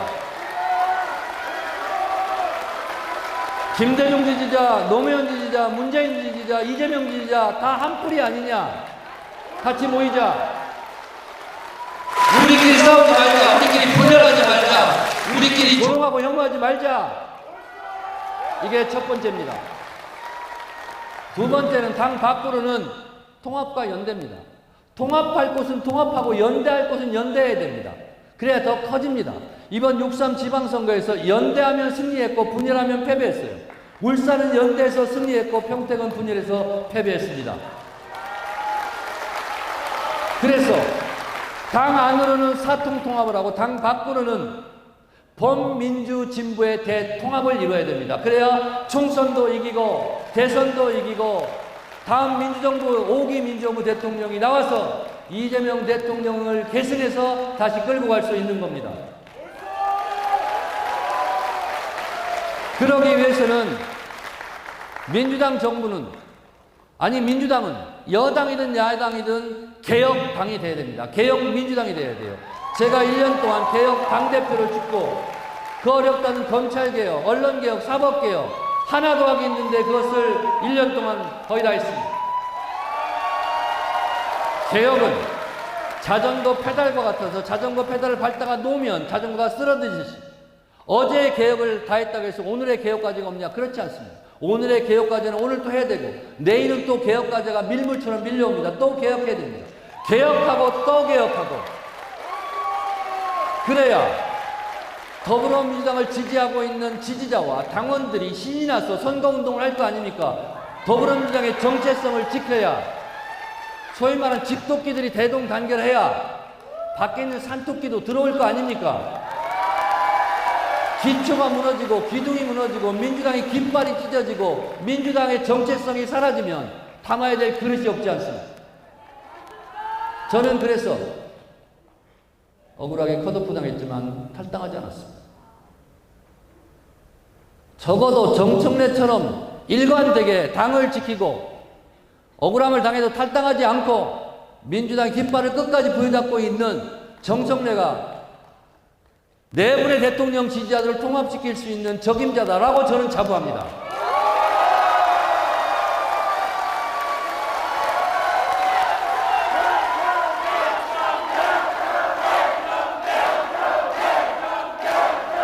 총선과 대선에 승리하려면 우리 내부만 잘하면 되냐? 그렇지 않습니다. 우리가 힘이 부족해. 우리는 내란을 겪고 나서도 저쪽 대선 후보 우리 쪽 다 합치면 우리가 적어요. 내란이 일어났는데도 우리 표가 적었어요. 총선 대선 우리 힘만으로 가능할까요? 조국혁신당, 진보당, 정의당, 기본소득당, 사회민주당 다 합쳐야 됩니다. 그래서 어찌하더라도 어떤 어려움이 있어도 다 합쳐가지고 대통령 후보를 한 명으로 뽑아서 저 국민의 후보를 누르고 이겨야 돼요. 그래야 5기 민주정부 대통령을 만들 수 있습니다. 저는 그것을 누군가는 해야 되는데 조국혁신당, 진보당 등 제민주야당을 다 합쳐야 되는데 그 합칠 수 있는 힘은 가장 민주당스러워야 가장 민주당다운 사람이어야 그것도 가능하다라고 생각해서 저는 그 적임자도 저라고 생각합니다.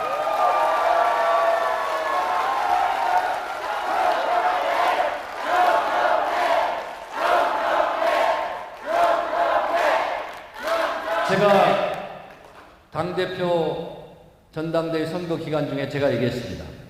제가 당대표가 되면 호남발전특별위원회를 만들었습니다. 여기 그때 수석 부위원장 하시던 분이 와 있어요. 이병훈 의원, 김성전 장흥군수 이분들이 호남발전위원회 부위원장 출신이에요. 특별한 희생에는 특별한 보상이 따라야 된다. 이재명 대통령의 국정 철학에 맞게 대한민국의 민주주의를 발전시킨 것이 호남이라면 호남의 헌신과 희생에 대해서 국가는 무엇을 보답했는가? 이것에 답할 때가 됐다. 내가 답하겠다. 그래서 호남발전특별위원회를 만들었고 예산으로 호남의 예산을 투여했습니다. 무엇을 가장 원하고 있을까? 여수 MBC에서 여론조사를 했어요. 호남 분들이 제일 원하는 게 뭐냐? 송정역부터 목포역까지 78km 구간이 왜 대구에서 부산 가는 KTX는 같은 고속으로 달리는데 여기는 왜 느릿느릿 가냐? 이것이 가장 자존심 상한다는 거예요. 돈이 이렇게 많이 들었다는 거예요.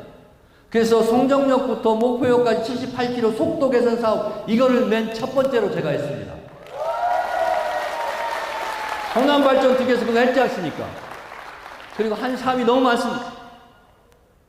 자, 그런데 이거는 정청래 당대표 수준에서 한 거예요. 저도 호남발전에 기여했다고 자부합니다.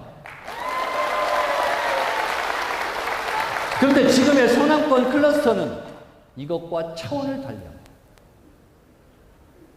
제가 호남발전 특위를 통해서 갖다 준 예산에 비하면 수십 배, 수백 배, 수천 배 앞으로 차원을 달리합니다.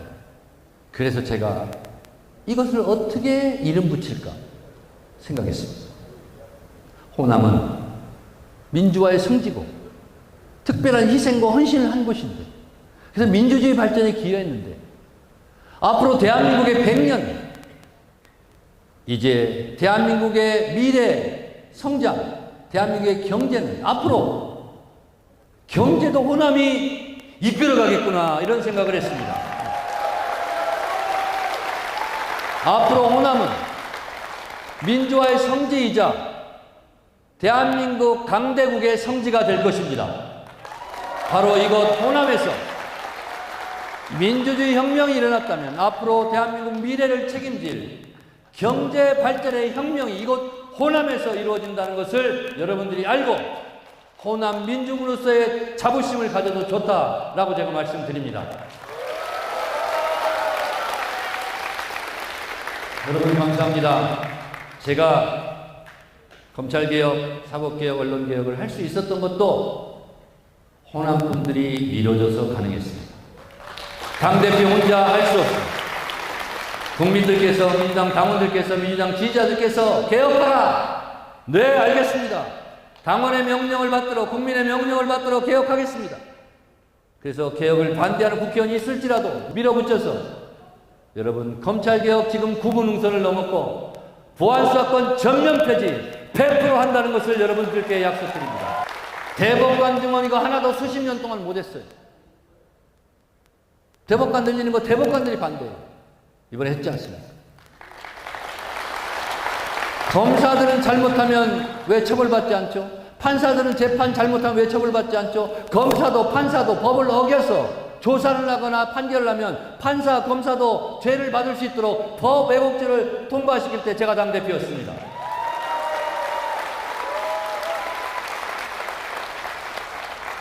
여러분, 민주당은 여당이든 야당이든 개혁하고 또 개혁해야 살아남습니다.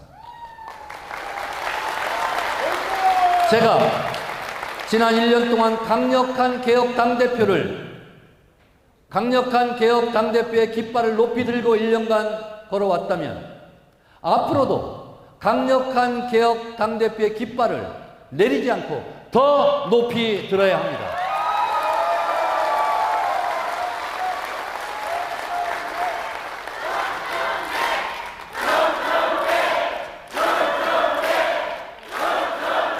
여러분, 자식 자랑하는 부모의 심정을 제가 압니다. 우리 아들이 정말 착실하고 열심히 살고 그랬을 때 우리 아들에 대한 자부심이 생깁니다. 그러면 참아도 나옵니다. 우리 아들이 어디 취직했어. 우리 애들이 어디 박사 땄어. 우리 애들이 어디 식당을 했는데 참 잘 돼. 그거는 자부심입니다. 더불어민주당 당원들과 더불어민주당 지지자들이 더불어민주당에게 남들에게 소주 먹으면서 맥주 먹으면서 치맥하면서 자랑할 수 있는 자부심을 느낄 수 있는 더불어민주당을 만들겠습니다. 더불어민주당에 자부심을 느끼게 하는 수십 년 동안 못했던 것이 바로 1인 1표입니다. 왜 누구는 한 표, 누구는 20표여야 합니까? 왜 누구는 한 표고 누구는 100표여야 합니까? 왜 누구는 한 표고 국회의원은 3,000표의 영향력을 행사해야 됩니까? 이걸 없애버리고 1인 1표를 만든 것이 정청래입니다.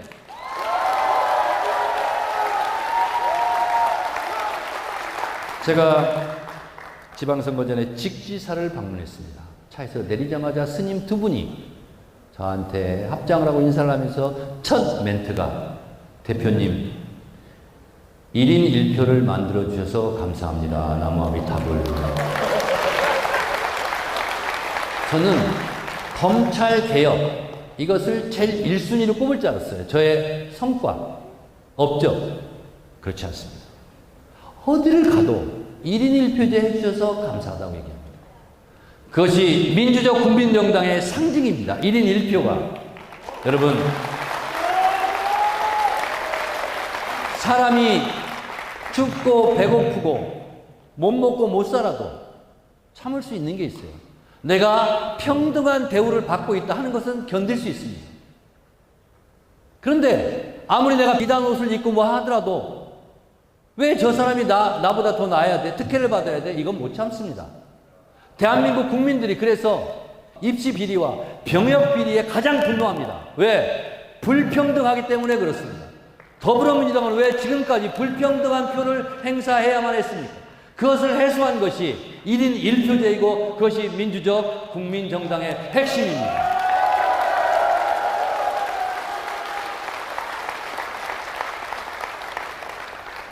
은평구에 가면 비구니 스님 절 진관사라고 있습니다. 얼마 전에 진관사에 갔습니다. 법회 주지 스님이 저의 복을 빌어주는 축원을 하면서 반야신경을 같이 읽자고 했습니다.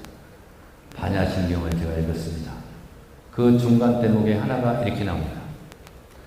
사적 이익을 구하지 않으면 마음에 걸림이 없고 걸림이 없으면 두려움도 없다. 이렇게 얘기했습니다. 혹자는 저에게 사적 욕심으로 가득한 사람으로 보고 있습니다. 저는 사적 욕심이 없습니다. 저는 만 38세 때 국회의원이 될 때 국회의원을 언제 그만둬야 할까를 생각해 놨습니다. 사적 욕망은 모티베이션이 됩니다. 나의 사적 욕망이 공적 이익, 공적 가치 안에 큰 벤 다이어그램 속에서 부분으로 작동할 때까지만 정치하자. 내 욕심이 공적 이익과 공적 가치의 범위를 벗어날 때 그때는 내가 정치를 그만둔다. 정치를 시작할 때 정치를 그만둘 시점을 제가 생각하고 있었습니다. 여러분, 저한테 자기 정치 한다고 얘기합니다. 제가 억울한 컷오프 됐을 때 자기 정치를 했다면 탈당해서 무소속에 나갔어야죠. 저는 선당 후사 하지 않았습니까?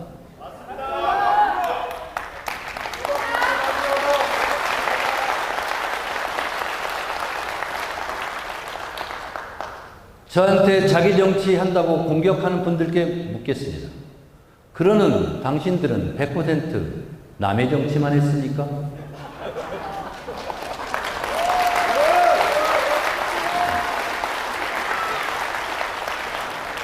자기 정치의 경계는 모호합니다.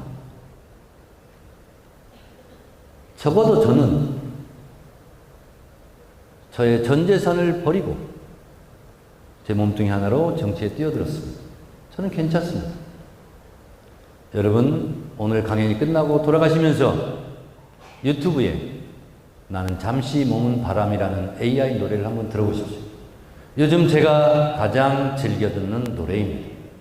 그 가사 내용은 산은 아무리 높아도 높다고 말하지 않고 강물은 흘러도 어디로 흐른다고 말하지 않는다. 다 인생이 바람 같은 거 아니냐 라는 겁니다. 새가 하늘을 나르면서 울부짖습니다. 그리고 날아갑니다. 그 하늘에 새가 울부짖었다는 흔적은 남지 않습니다. 우리의 인생도 다 그렇습니다. 저는 나는 자연이다처럼 살고 싶은 사람입니다. 왜 학생 때 학생운동을 하게 됐고 민주화운동을 하게 됐고 그리고 감옥 가고 두들겨 맞고 왜 그런 경험을 했어? 대한민국이 나아갈 한반도 평화 분단의 극복에 대한 거룩한 사명감을 왜 가졌는지 그래서 지금 정치를 하고 있습니다. 저는 사명감, 의무감 이것 때문에 합니다. 정치인이 하는 말이니까 안 믿을지 모릅니다. 안 믿어도 좋습니다. 저는 어둠 속에서도 자기 자신을 숨기지 않는 신독의 자세로 저는 남들이 손가락하기 전에 그것이 두려운 것이 아니라 제가 저를 손가락하지 않도록 제가 저를 관리하고 있습니다. 아침 저녁으로 어머니, 아버지, 장인, 장모님 영정 때 썼던 사진을 보면서 부끄럽지 않은 아들, 부끄럽지 않은 사위가 되려고 노력하는 사람입니다.